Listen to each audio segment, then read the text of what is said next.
중요한 것은 나가 누구인지 혹은 나가 무엇인지를 아는 게 아닙니다. 아무도 그걸 알아내지는 못할 겁니다. 그걸 설명할 수 있는 말이란 없습니다. 중요한 건 딱지들을 떼어내는 겁니다. 일본인 선사들이 진리를 찾지 말라. 그저 너의 견해들을 제거하라고 하는 것처럼 이론들을 버리십시오. 진리를 찾지 마십시오. 진리는 구할 것이 아닙니다. 판단을 중지하면 알게 됩니다. 딱지들을 버리면 알게 됩니다. 내가 말하는 딱지란 무엇일까요? 아마 인간이라는 딱지는 제외하고 생각할 수 있는 모든 딱지를 말합니다. 나는 인간이다. 충분히 훌륭한 표현인데 별로 큰 의미는 없습니다. 그러나 나는 성공했다라고 하면 그건 미친 소리입니다.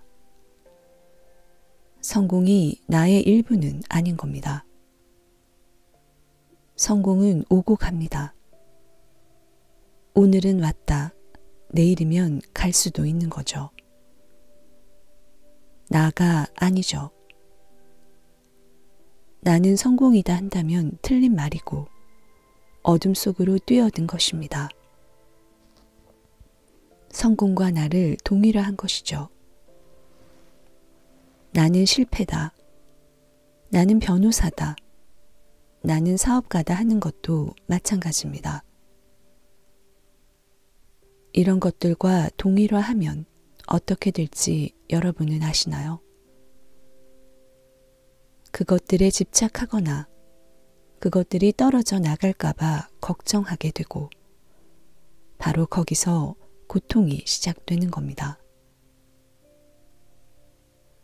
고통을 겪고 있다면 잠들어 있는 것이다 라고 내가 앞서 말한 것이 바로 그런 뜻입니다. 잠들어 있다는 증거를 원한다면 바로 여기 있습니다. 고통.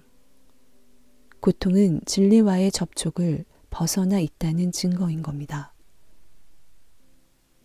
신체적 통증이 어딘가 병에 걸렸거나 잘못되었음을 알아차리게 하는 것처럼 고통은 진리에 눈뜰 수 있도록 어딘가 거짓된 것이 있음을 이해할 수 있도록 하기 위해 주어집니다.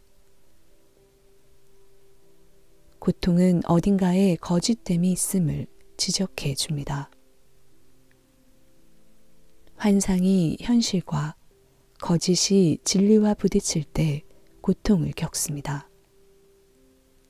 그렇지 않으면 고통이란 없는 겁니다.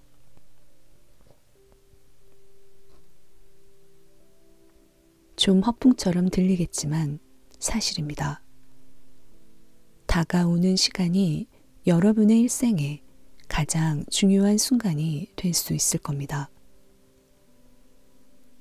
내가 말하려는 이것을 파악할 수 있다면 여러분은 깨달음의 비결을 발견할 겁니다. 영원히 행복할 겁니다. 어떤 것도 다시는 상처를 줄 힘이 없어질 겁니다. 그 어떤 것도. 그것은 공중에 먹물을 뿌리는 것에 비유할 수 있겠습니다. 먹물을 뿌린다고 해서 공기에 먹칠이 되지는 않죠. 공기에 검은 칠을 할 수는 없는 겁니다. 어떤 일이 생겨도 여러분은 영향을 받지 않은 채 평화롭습니다. 이것이 내가 사람답다 부르는 것입니다. 이것을 성취한 사람들이 있습니다. 이것은 사건들이나 사람들이 어떻게 느끼라고 가르쳐 주는 대로 이리저리 꿈틀대는 꼭두각시가 되는 그런 어리석은 짓이 아닙니다. 이런 어리석은 짓을 계속 느낄 때 그걸 가리켜 상처받기 쉽다고들 합니다. 그걸 나는 꼭두각시가 되는 거라 부르는 겁니다. 여러분은 꼭두각시가 되고 싶나요? 단추 하나 누르면 의기소침해지고 그런 게 좋은가요? 그러나 그따위 어떤 딱지들과도 동일화하기를 거부한다면 여러분의 걱정들은 대부분 끝나는 겁니다. 나중에 우리는 질병과 죽음의 두려움에 대해 이야기하겠지만 보통 여러분은 성공에 무슨 장애가 생길까 염려하고 있습니다. 성공이란 무슨 뜻인지 누가 결정하나요? 이 어리석은 사회이죠. 사회의 심각한 편견이 사회를 계속 병들게 하는 겁니다. 그걸 빨리 깨달을수록 좋습니다. 모두가 병들어 있는 겁니다. 정신병원의 원장이 되었다 자랑하지만 그건 아무 의미도 없는 겁니다. 사장이 되고 많은 돈을 벌고 하는 건 인생에 성공하는 것과 무관한 겁니다. 깨어날 때 인생에 성공하는 것입니다. 그땐 아무에게도 변명할 필요가 없고 아무에게 아무것도 설명할 필요가 없으며 누가 자기에 관해 무슨 생각을 하든 무슨 말을 하든 아랑곳하지 않습니다. 아무 근심이 없고 행복합니다. 내가 성공이라 부르는 건 그런 겁니다. 좋은 직업을 가지거나 유명해지거나 좋은 평판을 듣는 건 행복이나 성공과는 절대 무관합니다. 실제로들 염려하는 건 자녀들이, 이웃들이, 아내가, 남편이 자기를 어떻게 생각할지 따위죠. 유명해져야겠는데 그렇지 못하다는 그런 것이죠. 우리 사회와 문화가 밤낮 그런 것을 우리 머릿속에 주입시키고 있습니다. 성공했다는 사람들, 무얼 성공했다는 겁니까? 바보가 되는데 성공한 거죠. 무가치한 걸 얻기에 온 힘을 쏟았으니 그들은 두렵고 심란해져 있습니다. 그들도 다른 사람들처럼 꼭두각시들인 겁니다. 무대를 가로지르며 걷는 그들의 꼴을 보십시오. 셔츠에서 얼룩이라도 한 점 발견하면 얼마나 당황하는지 보십시오. 그런 걸 성공이라고요. 그들은 통제받고 있으며 조종되고 있습니다. 불행한 사람들이죠. 가엾은 사람들이죠. 삶을 즐기지 못해요. 항상 긴장해 있고 불안하죠. 그게 사람다운 것입니까? 왜 그런 일이 생기는지 아시나요? 단 한 가지 때문입니다. 어떤 딱지와 자신을 동일화했기 때문입니다. 나를 돈이나 일이나 직업과 동일시한 것입니다. 그게 잘못이었던 겁니다.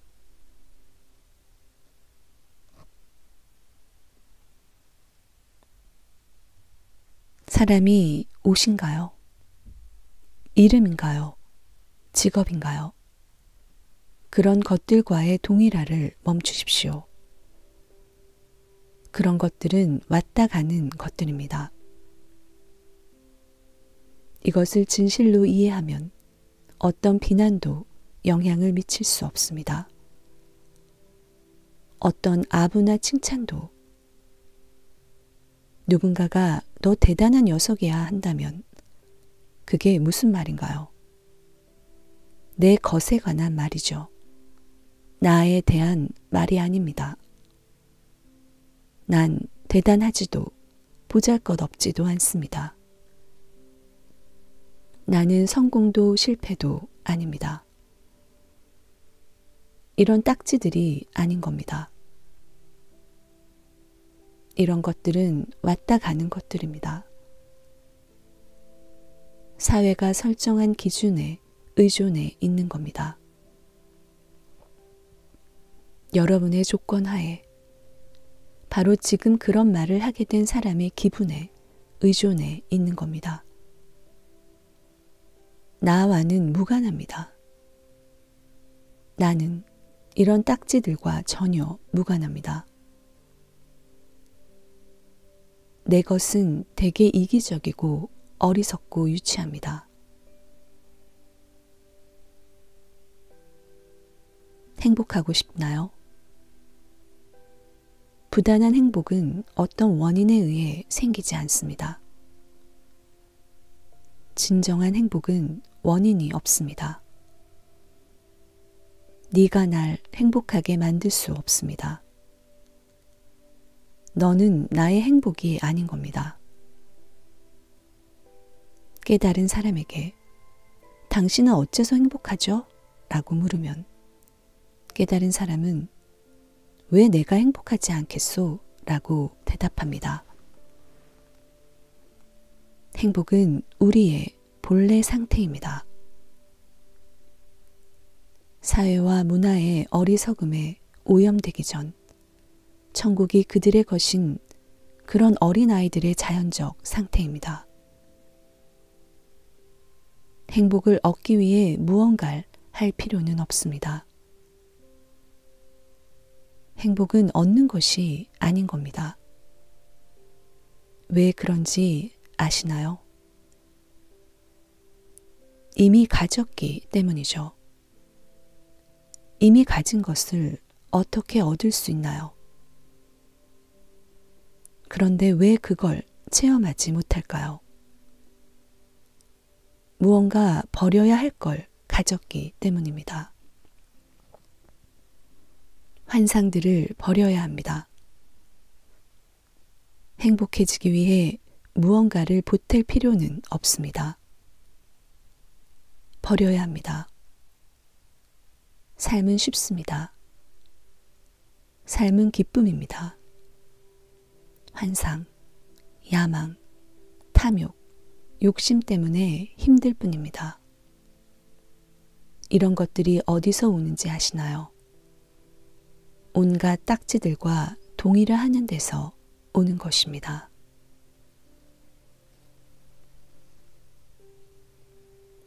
여러분은 누구에게도 어떤 것에도 어떤 단체에도 소속될 필요가 없습니다.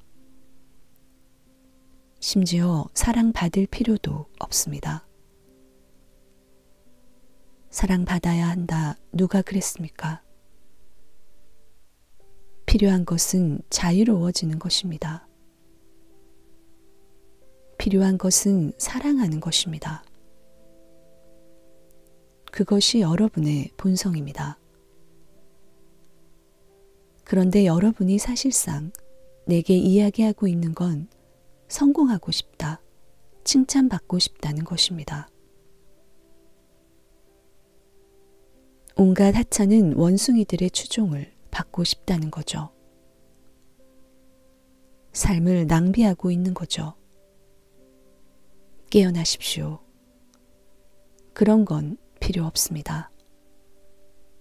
그런 것 없이도 지극히 행복할 수 있습니다. 여러분의 사회는 이런 말을 듣기 좋아하지 않겠죠. 눈을 뜨고 이걸 이해할 때 무서워질 테니까요. 이런 말을 하는 사람을 어떻게 통제할 수 있을까요? 그런 사람은 남들이 필요 없습니다.